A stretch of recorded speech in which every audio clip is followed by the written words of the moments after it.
Gloria a Dios. Todos y todas, bienvenidos y bienvenidas en esta mañana a la casa del Señor. Vamos a continuar nuestro estudio en Romanos capítulo 5, versículo 14, pero vamos a dar lectura desde el versículo 13. ¿Lo tienen? Sí. Leemos en el nombre del Padre, del Hijo y de su Santo Espíritu.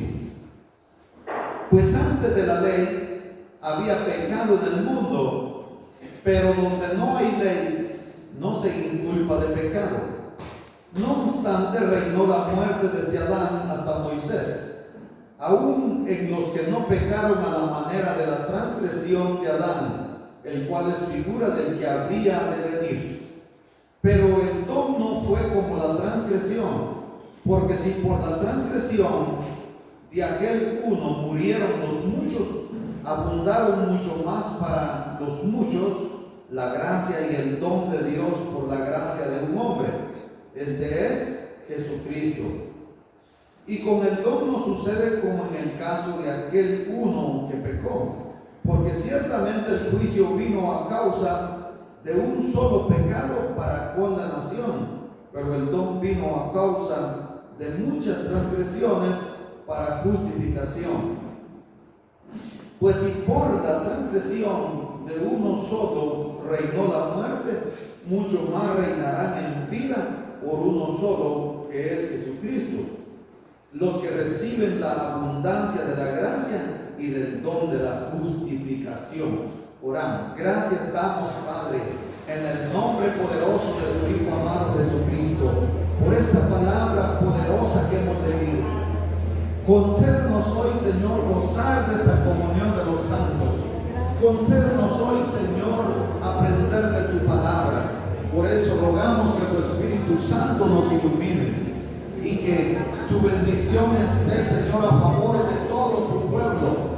Que cada hermano, cada hermana reciba hoy, Señor, esa unción poderosa como rocío de los cielos.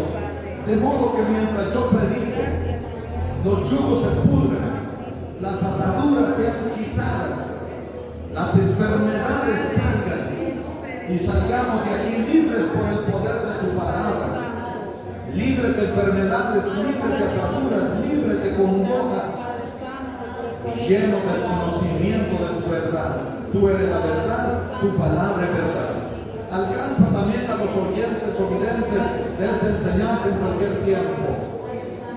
Toda fuerza del maligno huya y nosotros hoy libremente gocemos de tu palabra que nos limpia de pecado, que nos instruye, que nos corrige.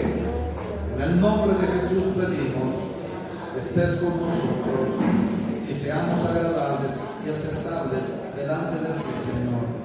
Amén. Vamos a ver hoy, hermana y hermano, dentro de los beneficios de la salvación o de la justificación, la santificación de los santos.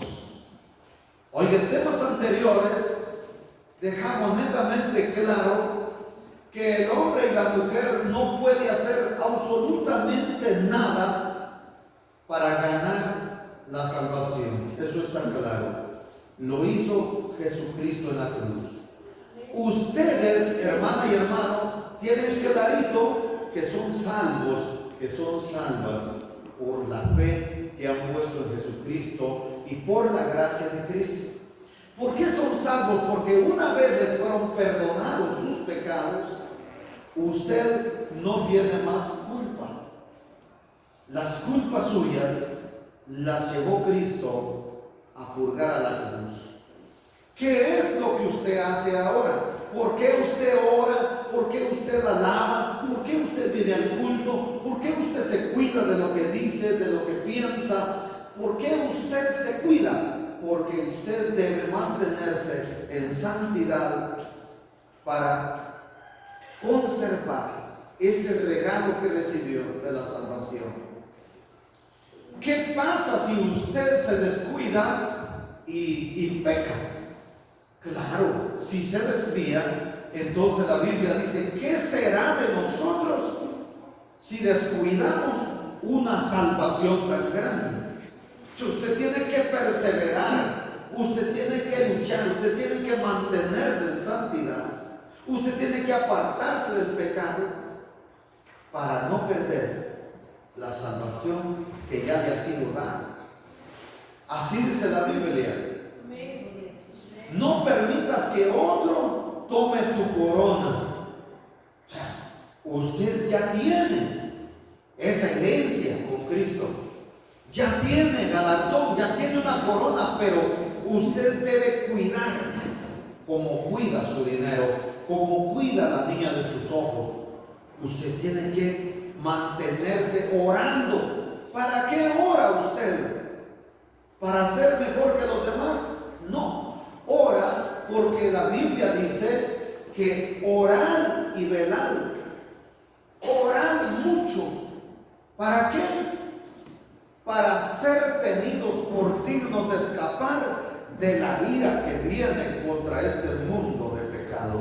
Ya hay muchas razones por las que usted ora, ayuna, vigila, por las que usted viene a adorar a Dios, por la que usted se reúne aquí para gozar de la comunión de los santos, porque usted es cristiano, porque usted es cristiana, porque usted debe perdurar en una vida nueva que el Señor le ha dado. La vida nueva ya le ha sido dada, de modo que si alguno está en Cristo, nueva criatura es. las cosas viejas pasaron y aquí todas son hechas nuevas. usted tiene una vida nueva, es una nueva creación de Cristo. Entonces, hermana y hermano, los hombres, todo el género humano, no quieren ser salvos, excepto el remanente de Cristo que ya está aquí. Pero hoy día vemos en su mayoría a la gente que no quiere ser salvo. Todo el género humano están alejados de Dios, están bajo pecado, y es una verdad que no penetra fácilmente en la mente del pecador. Ellos creen que son buenos y que no necesitan venir a los pies de Cristo. Es más, juzgan a la iglesia y acusan a la iglesia y no piensan en que deben ser redimidos. La Biblia nos ha dejado claro que la ley no vino para salvar a nadie.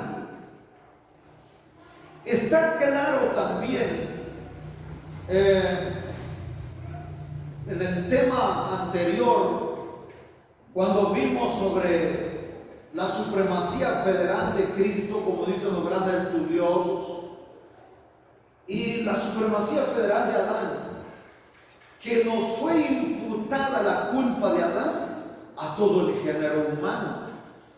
Pero la justificación de Cristo nos es imputado a nosotros también. La victoria de Cristo nos es imputada a nosotros. En Cristo somos nosotros más que vencedores sin haber tenido que ser crucificados en la cruz. Porque Él nos ha dado la victoria. Vamos entonces a recordar, bueno, que explicamos en gran manera el versículo 3, que antes de la ley había pecado en el mundo, pero donde no hay ley no se inculpa de pecado. Es decir, que los que pecaron antes de Moisés o en el intervalo entre Adán y Moisés, ellos pecaron, pero no se les inculpa el pecado como una transgresión, sino como una rebelión contra Dios, porque a Adán se le dio un mandato. ¿Cuál era el mandato que se le dio a Adán? ¿Qué fue lo que le dijo Dios a Adán en cuanto al árbol o al fruto del árbol de la ciencia o del conocimiento de la ciencia del bien y del mal? No comiera. Come de este fruto, le dijo. No comerás. Entonces había una orden directa, había una norma, había una regla, había un mandamiento. ¿Y él qué hizo? Comió. ¿Verdad? Sí. ¿Qué fue lo que hizo entonces? Transgredir un mandamiento.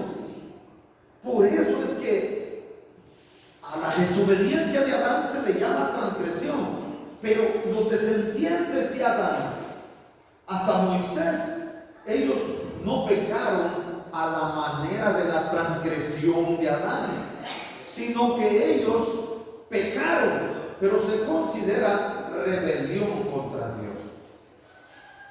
No obstante, dice aquí el verso 14 de donde comenzamos nuestro estudio, reinó la muerte desde Adán hasta Moisés, aún en los que no pecaron a la manera de la transgresión de Adán, el cual es figura de Cristo. Pablo aquí está personificando la muerte como personificó el pecado en los dos versículos anteriores, es decir, en el 12 y en el 13. ¿Para qué lo hizo? Para darle un mayor énfasis y una mayor comprensión. Es decir, el pecado y la muerte entraron al mundo al mismo tiempo. ¿Por qué razón? Sencillamente porque el pecado da a luz la muerte. Dicho en otras palabras, la muerte es el resultado del pecado. Durante ese intervalo entre Adán y Moisés, los hombres no cometen el mismo pecado de Adán, pero sin embargo no son inocentes tampoco. Su pecado no fue una transgresión a un mandato como lo fue el pecado de Adán. Sin embargo, el pecado de Adán llegó a ser el pecado de toda la raza humana, de todos ellos, de todos nosotros antes de venir a los pies de Cristo.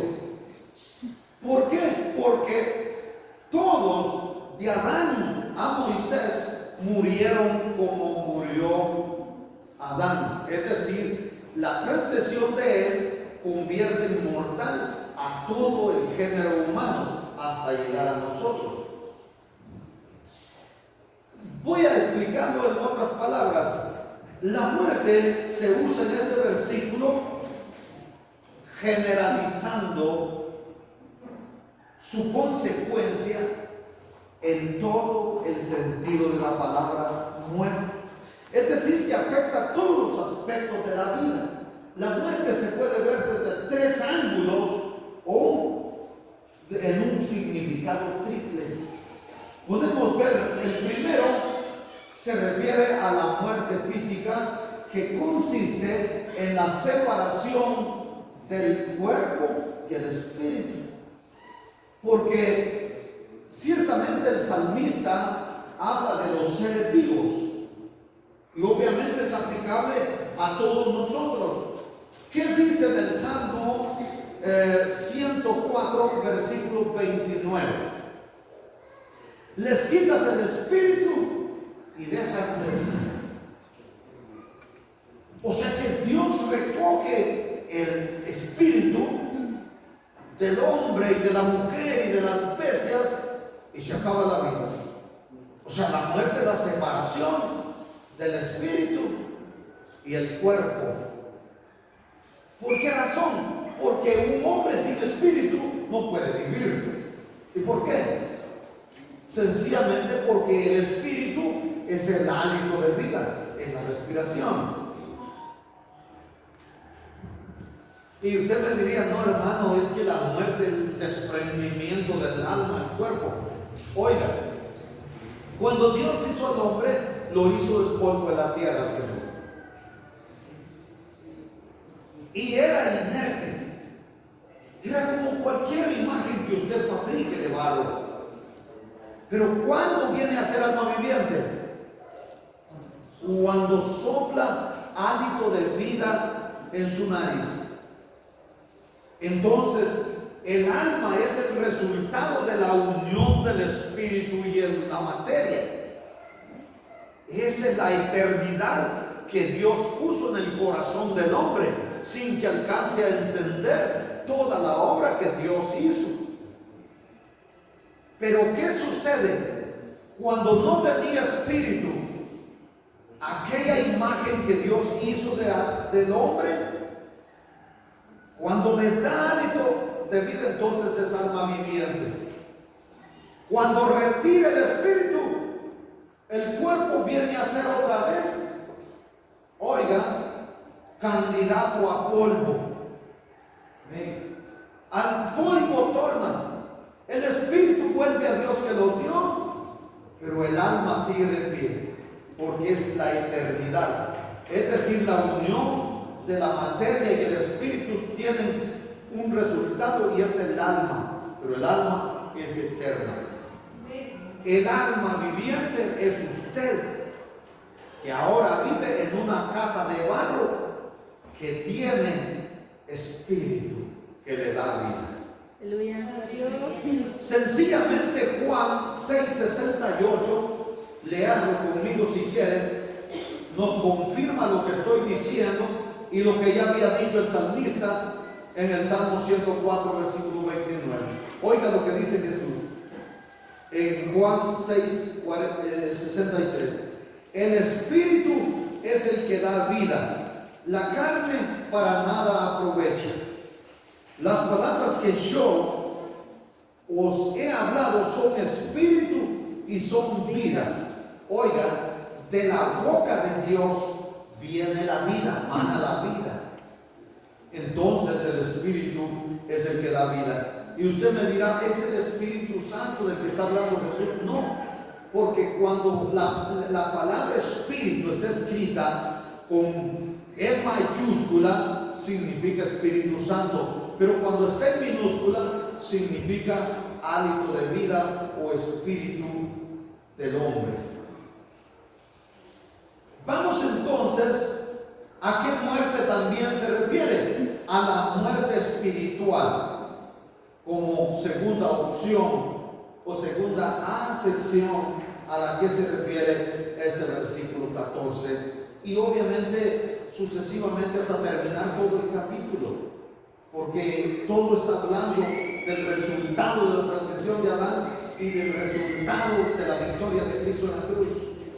Entonces se refiere a la muerte espiritual, que es la separación del hombre con Dios. ¿Por qué razón? Porque el pecado puso separación entre Dios y el hombre. Por eso es que Cristo se constituye el camino de retorno hacia Dios, porque el pecado nos separa de Dios, y a esto se le llama muerte espiritual. ¿Por qué razón? Porque esto es como consecuencia de la rebelión contra Dios. Es decir, todo el género humano hereda la naturaleza muerta de Adán. Estamos separados de Dios, así lo describe Pablo en el libro o en la carta a los Efesios, en el versículo 1 del capítulo 2.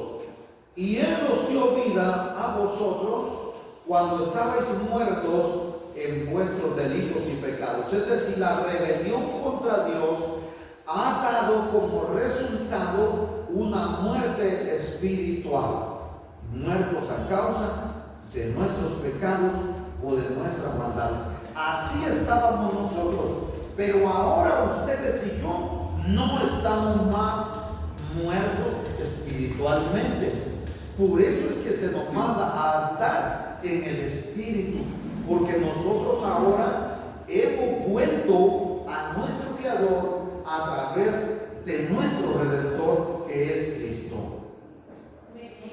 Pero también tiene una tercera acepción que se refiere a la muerte eterna, y esa ni Dios quiera que ustedes, voy a corregir esto, ni Dios quiera y Dios tampoco quiere que usted vaya a participar de la muerte eterna, porque se refiere a la separación eterna de la humanidad con Dios. ¿Dónde estarán los que sean separados eternamente de Dios? En el lago que arde con azufre y fuego. Esta separación eterna del hombre y Dios está a menos que el ser humano sea redimido, sigue siendo inevitable. Así se decretó, así se estableció en la palabra infalible de fe. Y esto se va a cumplir porque Dios dijo y fue hecho. Y Dios dijo y será hecho. Esto así es. En este versículo, hermana y hermano, finalmente se considera a Adán como figura de Cristo. Oiga, dice que Adán es figura del que habría o del que había de venir. ¿Y quién es el que había de venir? Cristo. Hoy vamos al verso 15 y debo hacerles un recordatorio. Los grandes estudiosos dicen que los versículos 15, 16 y 17 son considerados como una sección más difícil de entender en todas las Sagradas Escrituras. Noten, yo no lo digo, lo dicen los estudiosos de las Sagradas Escrituras, porque ellos obviamente estudian profundamente cada verso, y ellos dicen que estos 3 versículos están en una sección más difícil de entender. Nosotros lo vamos a estudiar superficialmente para que no nos cueste comprender lo que es necesario que entendamos. ¿Estamos de acuerdo? Amén. Leamos entonces, pero el don no fue como la transgresión, porque si por la transgresión de aquel uno murieron los muchos, abundaron mucho más para los muchos la gracia y el don de Dios por la gracia de un hombre, y este es Jesucristo, hombre.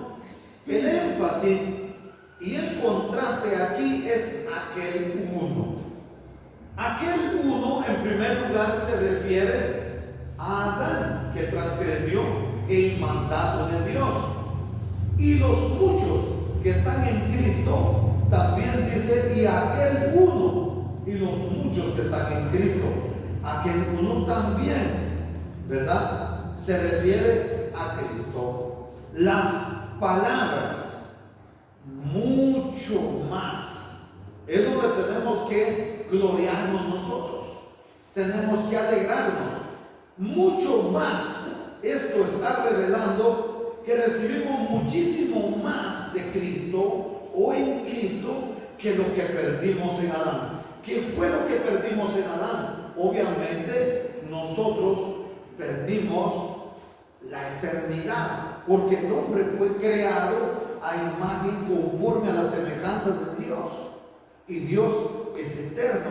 Es decir, el hombre fue hecho a imagen y semejanza de Dios y establecido en este planeta, precisamente en el huerto al oriente de Edén, sin muerte establecida.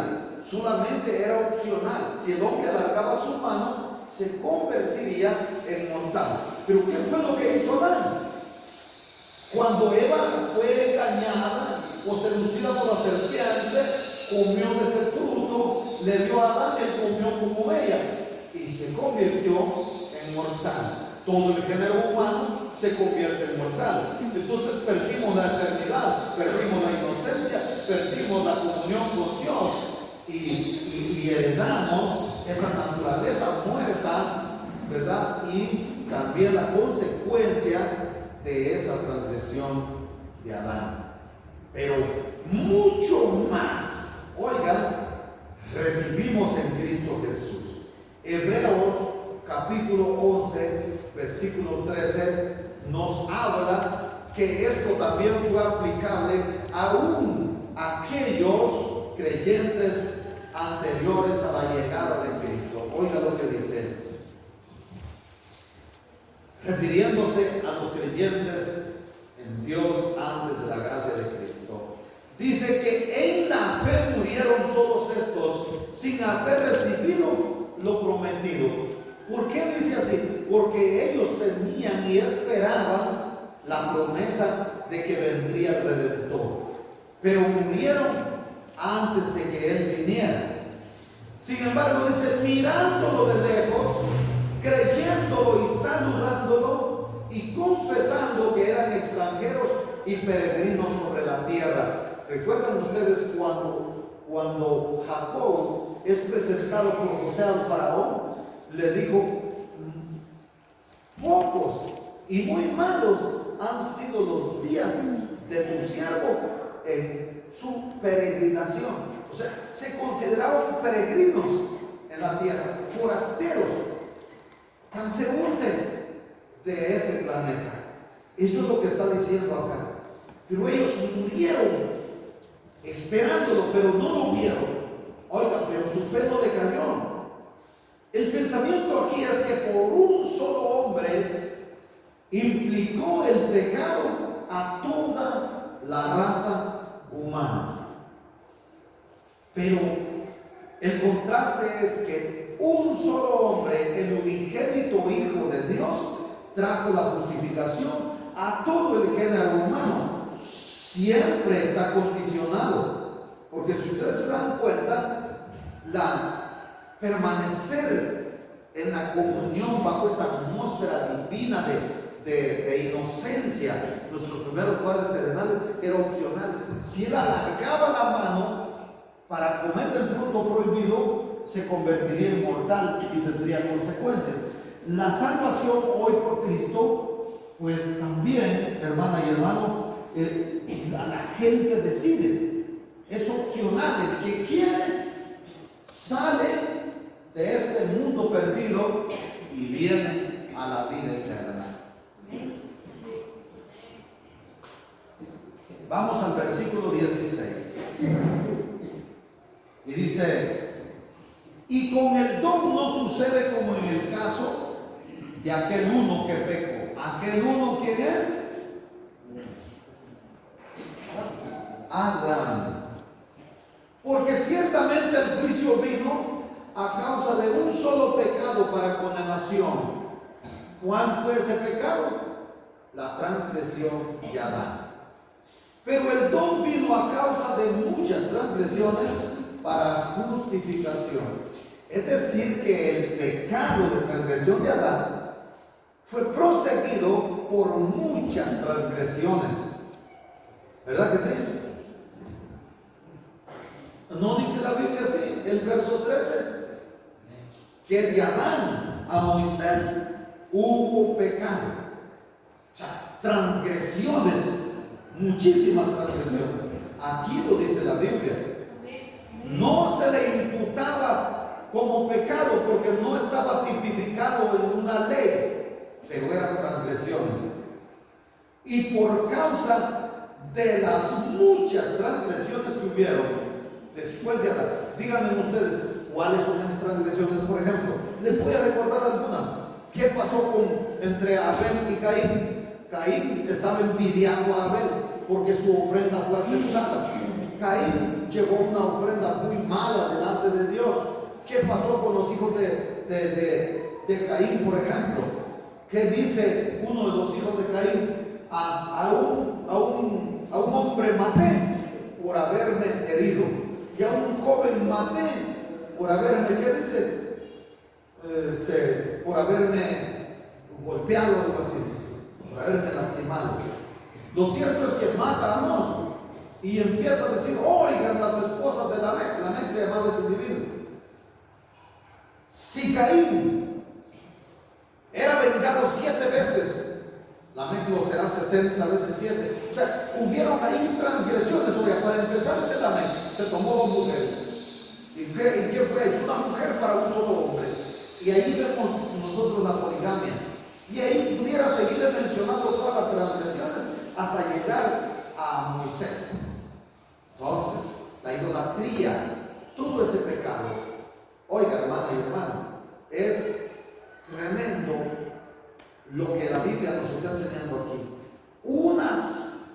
No le voy a decir que decenas, miles y miles de transgresiones que prosiguieron a la transgresión a la transgresión de Adán, y que fue considerado como rebelión contra Dios. Y por causa de esto vino entonces el don de Dios. Y cuando dice que por muchas transgresiones, podemos decir que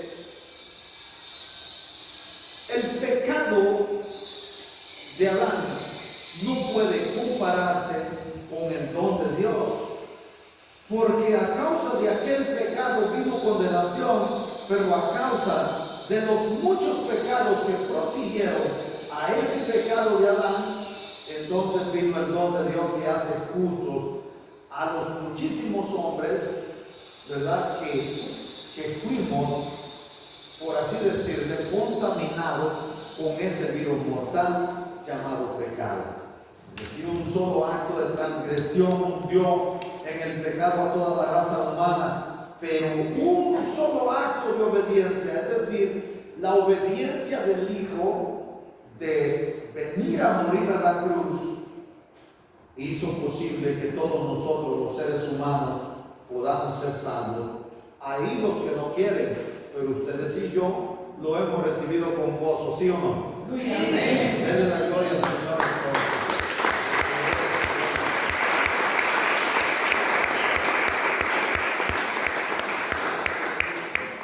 Vamos entonces al verso 17. Por la transgresión de uno solo reinó la muerte, mucho más reinarán en vida por un solo, este es Jesucristo, los que reciben la abundancia de la gracia y del don de la justicia.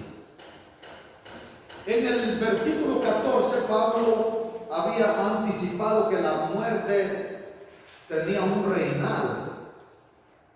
Existe un reino de la muerte. ¿Se dan cuenta? Una potestad que tiene la muerte sobre todos los hombres.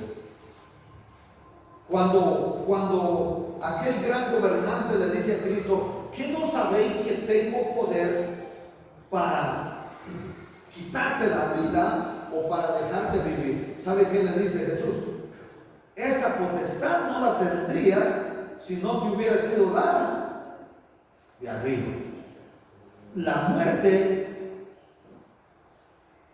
en contra de Cristo tenía que tener una autorización extraordinaria. Tenía que ser dada potestad extraordinaria de arriba. ¿Por qué? Porque Cristo no había pecado. Pero nosotros, por cuanto todos pecaron, dice la Biblia, están destituidos de la gloria de Dios. ¿Por qué Pablo no usó un lenguaje incluyente? Él no dijo por cuanto todos pecamos estamos destituidos, porque él ya había sido redimido. Pero antes de ser redimido, todos pecamos y estábamos destituidos de la gloria de Dios. Mas ahora tenemos vida nueva, vida en abundancia. ¿Por qué razón? Porque la muerte tiene un reinado y tenía potestad sobre nosotros. Y aún está establecido que los hombres mueran una sola vez y después del juicio. Pero la muerte eterna ya no tiene potestad sobre nosotros desde que Cristo, oiga, nos ha dado vida en abundancia. Dios. Entonces aquí vemos nosotros a Pablo presentando un reino superior al reino de la muerte.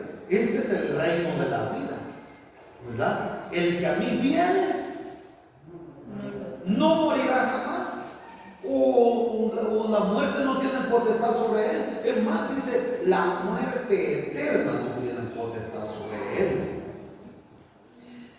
Este reino de la vida ha sido ofrecido obviamente a todos aquellos que son súbditos del reino de la muerte. ¿Quiénes son los súbditos del reino de la muerte? El pecador y el impío. Pero le es ofrecido a todos este reino de la vida por medio de la abundante gracia de Jesucristo, porque así dice que este don vino abundantemente a todos los hombres y solamente tienen que recibirlo. Y el rey de ese reino de la vida es Jesucristo, porque por él vino el don, según este versículo que estuvimos leyendo. Pensemos en un momento de las personas que cambian de reino terrenal. Pensemos en nuestros seres queridos, bueno, o los parientes lejanos o cercanos o nuestros vecinos.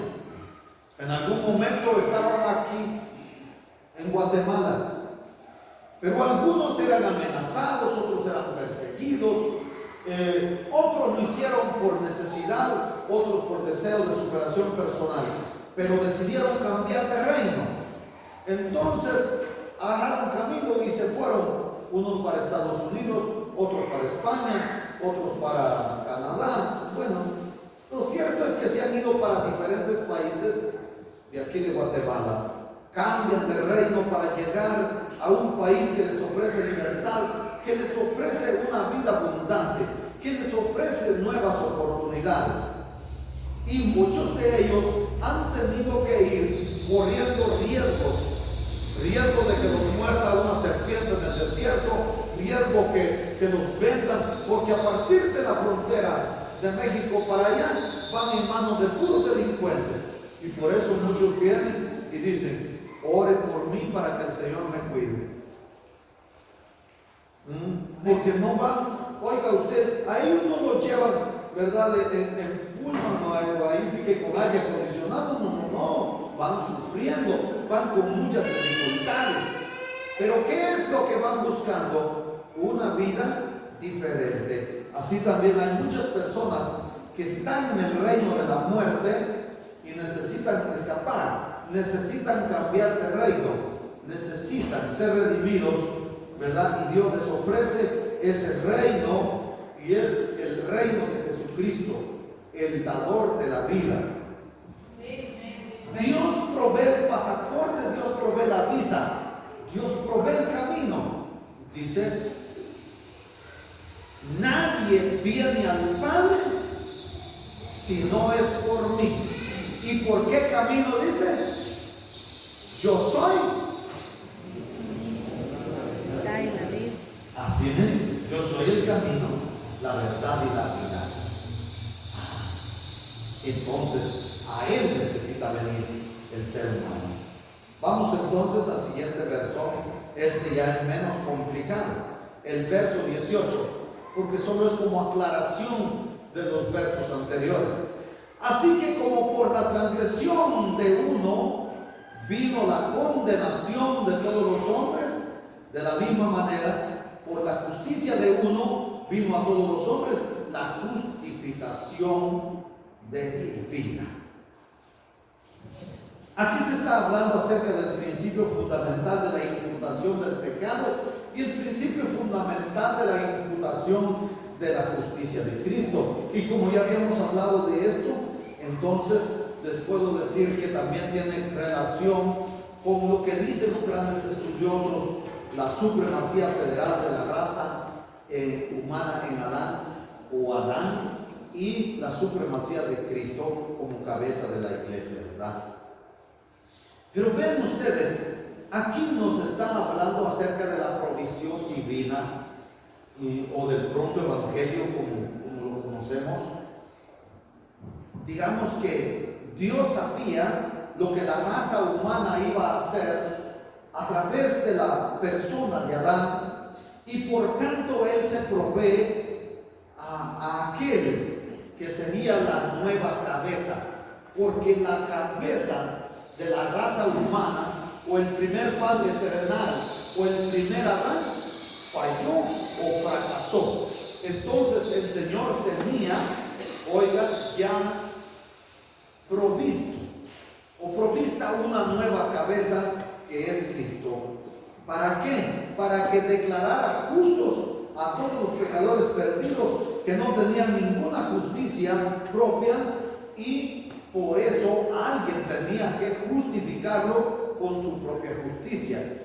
Antes de la fundación del mundo, ya Cristo estaba previsto para esto. Apocalipsis 13:8 dice, ¿verdad?, que Cristo es el Cordero que fue inmolado desde el principio del mundo. ¿Qué les parece? Pero Génesis 3:15 nos deja claro, nos deja sin lugar a dudas, que Dios le promete a Adán y a Eva que Jesucristo vendría para vencer al pecado y al seductor, a la serpiente antigua. ¿Cómo dice ese versículo de Génesis 3:15? Pondré enemistad entre la simiente de la mujer y la simiente de la serpiente. La simiente de la mujer aplastaría la cabeza de la simiente de la serpiente. Pero la simiente de la serpiente heriría el talón de la simiente de la mujer. Pablo resume entonces aquí el acto de desobediencia de Adán, que hizo pecadores a todos, no teniendo nosotros solamente una naturaleza pecaminosa, sino que también somos culpables de ese pecado. Sin embargo, la obediencia de Cristo no solamente incluye la muerte en la cruz, sino también su santa vida y obediencia a la voluntad del Padre. Y su muerte en la cruz y su resurrección hace posible que Dios declare justo al pecador que crea en Cristo. Por eso es que no nos manda a hacer nada más, solamente creer en el que Él ha enviado. Ese es el mandato, esta es la voluntad de Dios. Porque no hay otra forma de ser justificado. Cristo es nuestra justificación, mientras que Adán solo representa nuestro pecado y nuestra muerte. Así que, hermana y hermano, con seguridad puedo decirle que el pecador que oye y se somete a la obediencia de Cristo va a tener, declaración de justicia y va a ser librado de condenación. Juan 5:24 así lo dice: el que oye mi palabra y cree al que me envió tiene vida eterna y no vendrá a condenación, mas ha pasado de muerte a vida. El que obedece, el que oye la palabra de Dios, es libre de condenación y pasa de estar muerto en delitos y pecados a tener vida en Cristo Jesús. Vamos al verso 20. Pero la ley se introdujo para que el pecado abundase, mas cuando el pecado abundó, sobreabundó la gracia. Oigan, hermana y hermano, cuando Dios entrega la ley, lo que nos está diciendo aquí este versículo 20 es que cuando Dios da la ley, ¿verdad? Claro, Él lo que deseaba es que el hombre fuese librado de la culpa del pecado.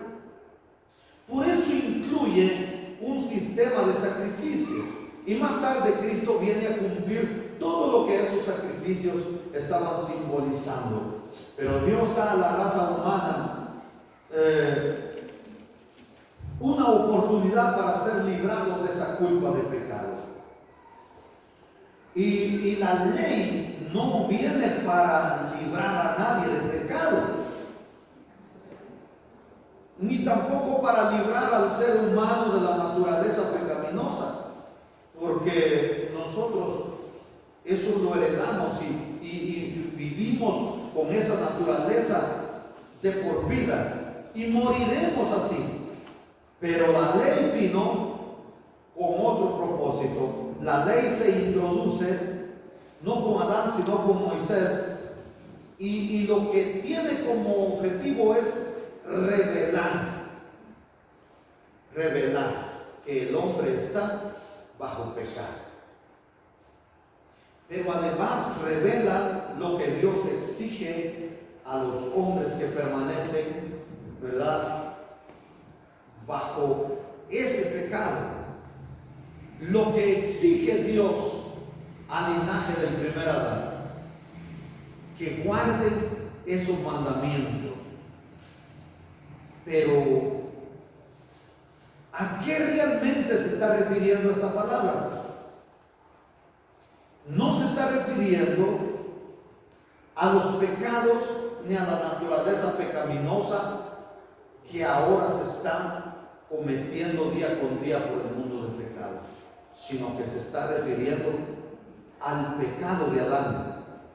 Eso es lo que está discutiéndose aquí.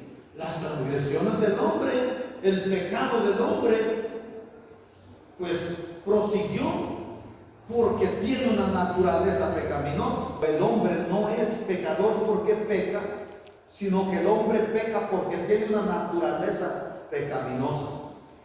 Entonces, la ley vino al hombre no para rescatarlo ni para salvarlo, sino para que el hombre pudiera ver que era culpable delante de Dios. Por eso es de que es un error pensar que por guardar yo los mandamientos me voy a salvar. No, yo me esfuerzo a no transgredir los mandamientos de Dios porque ya he sido salvo, porque ya he sido perdonado. Ahora bien, la ley, ¿qué fue lo que hizo? Multiplicar la transgresión. Pero ¿qué hace la gracia de Dios? Es multiplicada aún más, ¿verdad? Para que sepamos que la ley evidencia la multitud de pecados, pero que la gracia de Dios es suficiente para perdonarnos de todo pecado. Se puede decir que la gracia de Dios es como un río que inunda, o como cuando el zanjón va de orilla a orilla, es tan abundante que hasta pasa visitando a los vecinos y se sale, ¿verdad? Así es. Vamos entonces al último versículo. Para que así como el pecado reinó para muerte, así también la gracia reine por la justicia para vida eterna mediante Jesucristo, Señor nuestro. Hoy, hermana y hermano, la muerte está reinando. El pecado está reinando porque hay uno que se llama el príncipe de las potestades del aire, y dice que los hijos de desobediencia caminan a merced de él. Así dice la Biblia. Dice que hay un espíritu de desobediencia y ese opera en los hijos de desobediencia. Por eso es que Pedro, en primera de Pedro 5:8, nos hace una recomendación. Ser sobrios y velar. Ser sobrio es estar despierto, es estar atento, porque vuestro adversario, el diablo, como león rugiente anda alrededor buscando a quien devorar. El pecado reinó para muerte, y por eso ustedes ven que los cementerios cada día son necesarios más amplios, ¿verdad? Porque hay uno que vino para matar, hurtar y destruir, y es el príncipe de las potestades del aire, y ese espíritu de desobediencia está operando en aquellos que no tienen temor de Dios. Vamos a hacer algunas conclusiones de lo mismo que ya hablamos. Número 1, estamos concluyendo que la transgresión de Adán nos hizo culpables a todos, a todas ustedes, a todos ustedes y a mí. Pero también, como número 2, la transgresión pues nos fue imputado a todos, pero la gracia ha establecido un reino en el mismo lugar del pecado y de la muerte, y fue establecida la justicia para todos, como una imputación de gracia también a todos. También podemos concluir que las demandas de la justicia de Dios han sido completamente satisfechas en la muerte de Cristo en la cruz.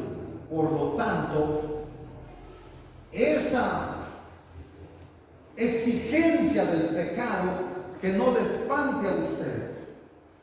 La paga del pecado es muerte. Pero Cristo murió ¿por quién? Para que la muerte para que el pecado no nos exija sea más esa paga a nosotros. El reino se ha establecido entonces completa y firmemente en la cruz de Cristo. El pecador que cree tiene vida eterna y puede unirse a Cristo. Y Jesucristo, el Salvador resucitado, le dará vida eterna. No sé si alguien tiene alguna pregunta.